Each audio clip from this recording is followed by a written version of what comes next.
Well, let's talk about friendships for a minute.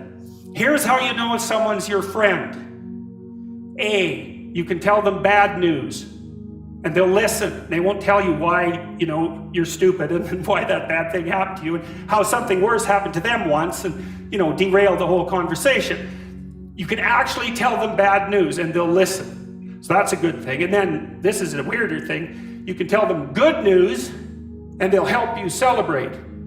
And that's a really good way of deciding who you should have around you, because if you have someone around you, something good happens to you and you're kind of afraid to even admit it because, God, something good happened to you. It's like, you let that be known and it'll certainly be taken away. So, you come out and you sort of tell someone half-heartedly that something good happened to you and they give you a whack and then talk about, the great thing that happened to them 3 years ago, or worse, the great thing that happened to someone that they knew 3 years ago. It's like, go away from that person. They're not helpful to you, and they're not helpful to themselves either. And so you want to surround yourself, you got to think about this.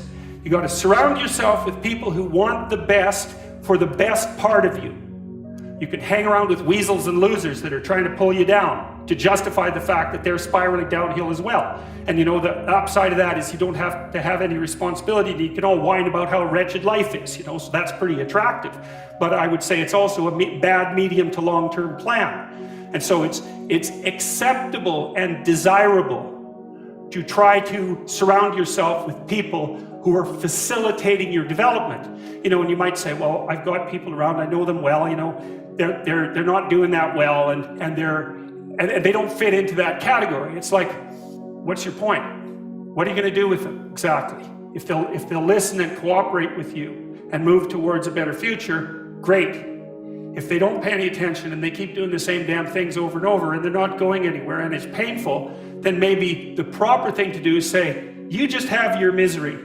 I'll go off and have my life. And maybe you'll wake up at some point in the future and think that's a better way of being. Because just putting up with it is, they call that enabling, right? You put up with that sort of behavior, you're providing tacit consent for it and even tacit approval.